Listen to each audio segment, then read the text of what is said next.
Hi, welcome back to my Masquerade. My name's Para, your host, and welcome back to Stillwater.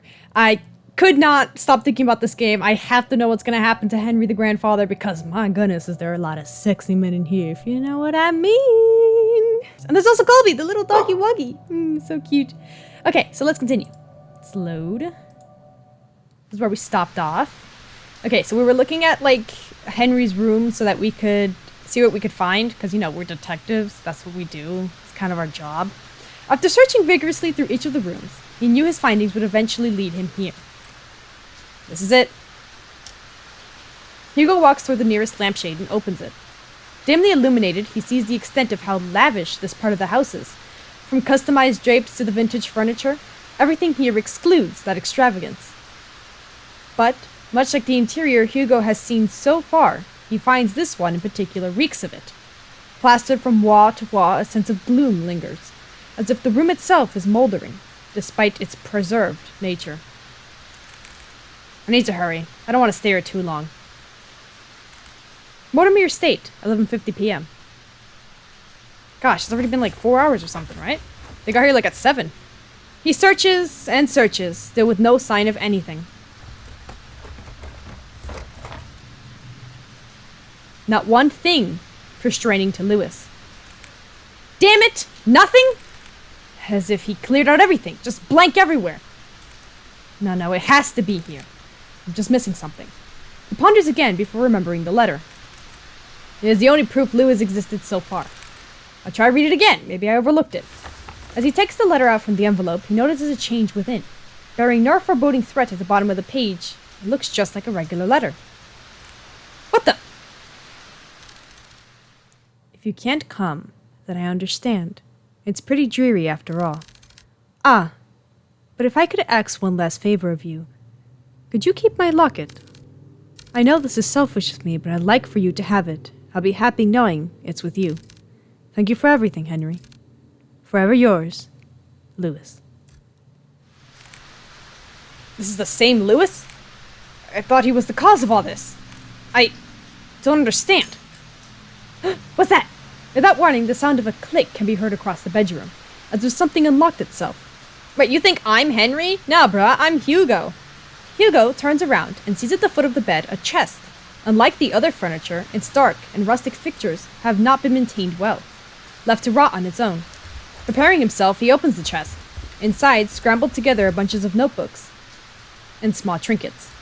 Hugo continues to rummage through when he stumbles across an old newspaper article. Young man found dead by the lake. Bro. An unidentified young man was found the morning of 3 days prior to his death, according to police. Ruled out as suicide, police have claimed that the troubled youth drowned himself. This certainly has a tragic loss, an unfortunate event indeed. XXX comments.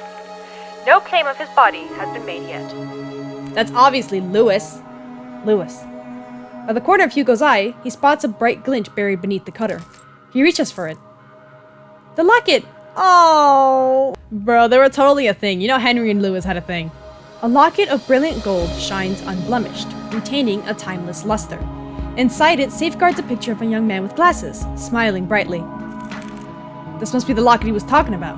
It's so pretty. I'm surprised it still shines like this. And this picture. Did he put this here? No, it might have been Henry. But why? Why would he store it away like this? What should I do? Well, oh no, it is a choosing game. I'm totally gonna get different endings if I take or don't take the locket, right? Well, I want to take the locket, but he said it's Henry's, and I don't want to take Henry's most valuable possession. Let me just... Well, you know what? Let's take it, in case we have to bribe him with it. Like, don't! I'll have your locket! I'll burn it in a fire! I should probably hold on to this for now. Hugo is about to put everything back into the chest when he feels a wet and cold sensation crawling up his leg. What? Water? A pool of water resentfully spreads across the floor, already seeping into the chest. Damn it, no! Suddenly, the light shuts off. A scream is heard, followed by a myriad of shouts. Hugo is about to call out to Noah, but stops at the sight of pale feet before him. Looming over him stands a tall and ominous figure. His face is shrouded in a complete darkness, devoid of any human emotion. It appears to be a young man, but Hugo knows it is far from it. No, this very thing is trying to imitate a human form. Trying to be human. Hugo could only stare back. Paralyzed with fear, he is forced to watch the horror as it slowly creeps toward him. It's just like before, the sensation of someone staring at him from within. But this time, drawing nearer. Itching ever so closely. The words to call out to Colby or Noah fail to reach out. Lodged in his throat, he struggles in pain. With his breathing shallow, he tries to force his body to move. And then it stops. Looking down at Hugo, filled with nothing but malice and contempt, it speaks.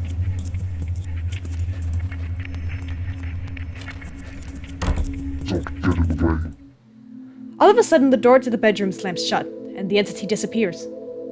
The tension from his body finally releases its agonizing grip, and he gasps desperately for air. Is it because I took your locket? He said don't get in the way. See, I told you I shouldn't have touched Henry's things. Now Lewis is gonna be angry at me. His vision blurred and breathing jagged, he staggered toward the door. He yanks at the handle several times, but it's tightly jammed. Oh, okay, I'm not gonna say that. Nope, that's only as far as I could curse.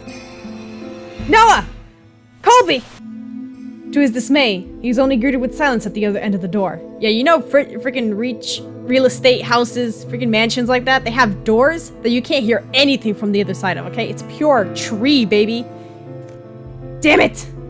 From a distance, he finally hears the sound of Colby's relentless barking as it gets further away from the house. Hugo rushes towards the window. He tries to pry it open, but just like the door, a heavy force prevents him from doing so. Frick this! Frantically looking around the room, he spots a nearby chair. Without a moment sooner, Hugo grabs the chair and starts to strike the window. Bit by bit, the window cracks get larger with each blow, spitting off smaller pieces. What the hell is this thing made out of? Still trying to catch his breath, he musters all the strength he has left for a final blow. Damn you, just break already! Clearing out the remaining glass shards, Hugo peers his head out to see if any railing he can grab hold of. However, he discovers instead that the wall adjacent is covered in ivy. Despite how heavy the rain has drastically become, he reaches out for it, grabbing a handful of the vines. Carefully, he climbs out the window, gripping tightly and making sure he doesn't lose his footing. Yet to his luck, the path of vines he clutches start to tear away from the wall. Out of desperation, he struggles to find his grip on another, but fails when his hand slips out of reach. Shit! Clamoring wildly as he loses his grip on the ivy, he crash lands down into a thicket of bushes. Air forced out of him, he heaves uncontrollably, trying to even out his breathing. But even that is laborious. An immense pain spreads across not only his back, but his entire body. Gosh, I'm getting too old for this. No, you're still young, buddy. Although his body screams out in pain, he forces himself up. There's still time, I can do this, I have to do this. With staggering feet and a haggard breathing, he makes his way to the place where it all started. To the lake, where this tragedy starts and ends. Mortimer Estate, 12:01 a.m. Finally entering to the park, Hugo calls out to Colby and Noah. Colby! Noah! Where are you? He hears faintly the sounds of barking and echoing of people yelling in the distance. He rushes towards the echoing, guiding him through the downpour. With his heart racing and blood rushing to his head, he finds his way to the lake. Drawing closer, he sees Nina giving chase to her grandfather. Unfortunately, she doesn't get too far as Noah stops her. Grandpa! Stop! Grandpa! Let me go! My grandpa, he's... Nina, please, it's dangerous. You'll get hurt too. I don't care! I don't want to lose anyone anymore! It's at that instant Hugo tugs against the water, pursuing in Nina's steed. Hugo? No, don't! No, Colby! Pleas fall deaf to his ears. Not even the whines and worried cries of his partner could make him turn back. Determined, he tugs further in. Nearing the deep end, he sees Henry Mortimer gazing directly in the abyss. He looks even more frail and disheveled, as if all the life has been drained from him, surrendering it all to the lake. Before Henry could lean in, Hugo reaches out and tugs at his arm. Mr. Mortimer, listen to me. Nothing is waiting for you down there, so please, come back to the shore with me.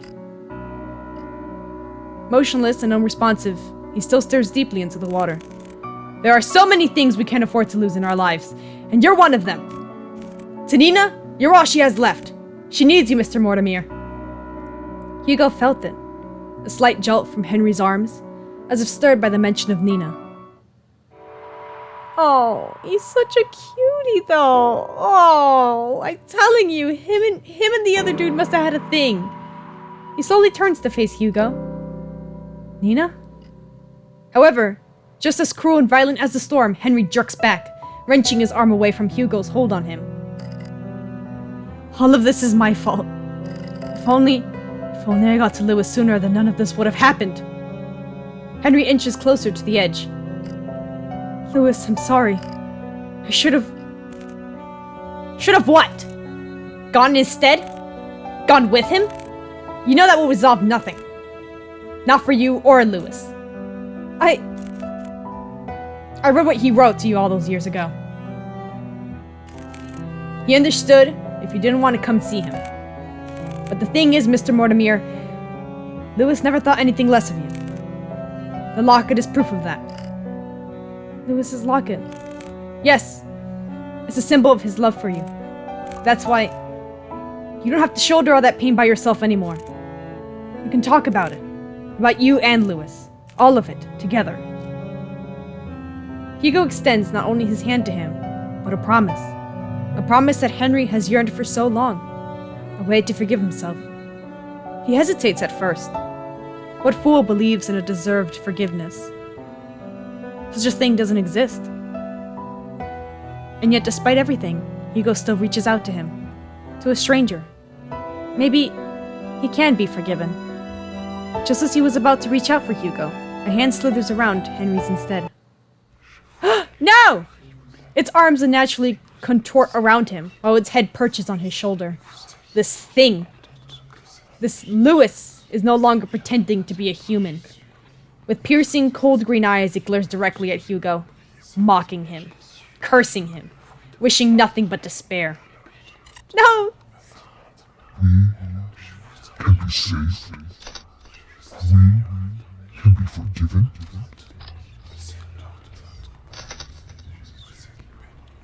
There is only one true way out of this. I will share with you. The most happiness of... Oh, I didn't finish reading it. Before Hugo could reach out for Henry's hand, he disappears into the water. Mr. Mortimer! No! No! Save him, Hugo! Without hearing the anguished cries and desperate pleas, Hugo dives after him, into the abyss. Question mark 12:30 a.m. How do you know what time it is? Plunging into icy waters, Hugo feels shock running rampant through his body, like spikes continuously piercing from his legs to the tips of his fingers.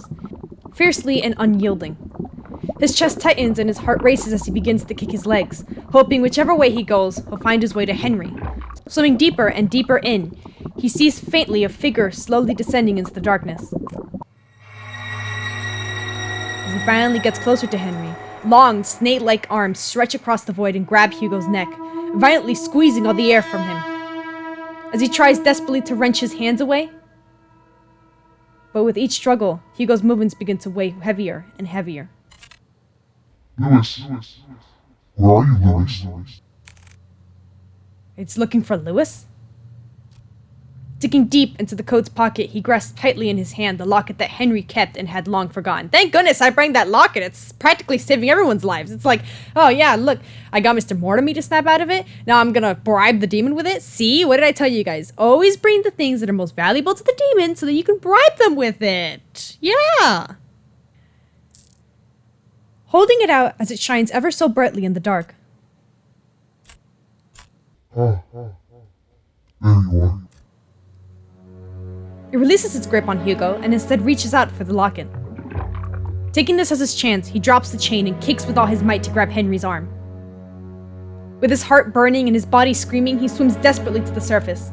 Almost there! I just have to... As the lights from the surface begin to blur, Hugo makes one last attempt to reach for it. With his limbs worn out and his energy spent, this is all he can do. Before he loses consciousness, he notices a figure swimming toward them. It's gonna be Noah, duh, just like your honey poo, like ever. Getting closer and closer. And then, everything fades to black. No time. Drifting along with what feels like an endless sea, Hugo courses through wave after wave, not knowing where he's going, or caring for that matter. All he knows is that he's very, very tired. How long has it been since he had a good night's rest? It's been too long. Maybe I should take that rest now. I like that so much. I agree that you deserve it, but not here. I'm sorry for startling you. I just wanted to see you before I go. Lewis? Oh, that's Lewis, my bad. I want to give him a different voice. I already gave Noah that voice. You've done so much for me and Henry. Thank you. No worries. From a far off distance, a voice cries out to him, beckoning for him to come. Well, I guess this is it. Take care, Hugo. No, wrong voices. Well, I guess this is it. Take care, Hugo. Lake! Beautiful Noah, have you done CPR with me? With his eyes closed and his senses still returning, he feels the constant tugs and licks of a certain bloodhound. Whining as he tries to wake up his partner. Hugo! He also hears another familiar voice, too annoyingly close for comfort. Eyes shot wide open, he jerks up. Confused, Hugo looks around before he coughs up the remaining water in his lungs. Are you alright? Noah starts to pat his back while Colby continues to whine over Hugo. What happened? Where's Mr. Mortimer? He's safe. So is Nina. They're both okay. The police and the ambulances should arrive soon. Thank goodness. Isn't there more you have to say to me? Instead of, thank goodness, I swear you didn't listen to a damn word I say. I'm sorry, Noah. Exhausted, he lets out a sigh. He then continues to pat Hugo's back aggressively when someone approaches them. Detective Laurent? Oh, Nina. There's someone I want you to meet. The grandfather! Behind her stands an elderly man. Frail in stature, he timidly looks to the side pensively as he ponders to himself. Although his youth has long faded, his eyes are what catches Hugo's attention. They're no longer a piercing and vicious green. Only eyes, just like Nina's. Hello, Mr. Mortimer. Detective. I never got the chance to say goodbye to him. I always thought about it every day. What if Lewis lived on in this world? What if he stayed a little longer with me? It's because of the constant mindset I dragged everyone down. And I kept hurting not only me, but Nina especially. I was the one who kept hurting her, the one to blame for all this. But you, someone that I never met, still went out of your way to save me, not knowing my burdens or my faults. Thank you. Hugo reaches out to Henry and smiles brightly at him. It's my pleasure, sir. But before he lets go, Henry tugs at Hugo's hand one last time. I hope that someday, you too will overcome it. Overcome what, huh, Hugo? You hiding something from me? The next day, 8:00 a.m. Well, good morning, Hugo. You're bright and early. Morning. Don't talk to me, I'm angry. With much fervor and haste, Hugo resumes writing on his notepad, although by closer inspection, he looks like he's going to combust any minute. Are you writing up the report? Without looking up, Hugo responds back. Yeah, for the most part. You still need to write yours, too. I will. But since I haven't had breakfast yet, and I don't like eating by myself, wanna go on a date with me, buddy boy? Let me guess. 2 is better than 1? Bingo! Wow, Hugo. You're really catching on. I'm so proud of you. Ah, shut it, will you? I swear. If only I hadn't fallen off the goddamn window, maybe my report would have been shorter. Before Noah could begin to cut the bacon, he pauses at the mention of Hugo's report. Oh yeah, by the way, mind telling me what happened to the Mortimer's window? I broke it. Well, that's obvious. What I don't understand is, why is it broken? Do you know how much it costs to repair windows like that? I know. It was really dumb of me. I'm sorry. Besides, I told Mr. Mortimer about it before we left. Honestly, I was expecting an earful from him. And also the bill. And? Surprisingly enough, he said it was okay. So what? You just called it a day after all that? Thank you so much, Mr. Mortimer. You broke it, you pay for it. Would you chill? Of course I'll pay for it. But each time I kept insisting, he just shrugged it off. Said we already went through a lot for them, so this was nothing in comparison. Ugh. You know what? He's right. After all we went through, I deserve at least a nap. Hugo puts down his pen and proceeds to head to the couch. But what about your food? Colby follows after him. Wait, what about breakfast? I'll eat it later. It's nap time now. Heavily sighing, Noah sets aside the food on his desk and joins the other two on the couch. Aw, I'm getting old. I mean, you are old. Shut it. Colby whines, asking for headache scratches. Sorry, boy. Silently, Hugo scratches the back of Colby's ears as he leans closer to Noah. You know, I'm glad you came along yesterday. Oh, what's this? Are you getting chummy with me now? Call it chummy or whatever, but I really mean it. If you hadn't saved us back there... Look, I told you before. I'll be there whenever you get yourself into reckless shit. Besides, didn't you say this was nap time? Get some rest. You deserve it. You too. A calming silence fills the room as the three fall deeper into sleep. A loving family! Oh, they're so cute together. Look at them all. Look at Colby, little boy. No big parties or celebrations. Just each other's comfort and sharing this small but rewarding night's rest. Good end. A night's rest. Thank you for playing. Yes, we did get the good ending. I'm so happy. I told you, grab the locket. Bribe the ghosts. It works every time, every movie, every scenario, baby. If there's nothing better than trying to exercise something, it's trying to bribe it with something. That was so good. That was so good. In the end, I didn't really figure out what kind of relationship they had. I swear. I mean, it's not really like a father-son relationship. I forgot how old they were. This may told me like fricked up or something. But I think they're all a cute family. Man, just a little detective hunt family. Thank you, ladies and gentlemen, for coming to today's ball. I had a blast, and I hope you did too. I upload every Friday, so if you want to see more gameplay videos, then don't forget to subscribe to get an invitation to my next Masquerade, and click the like button to get this video to other people, and to support me, your host, Para. Bye!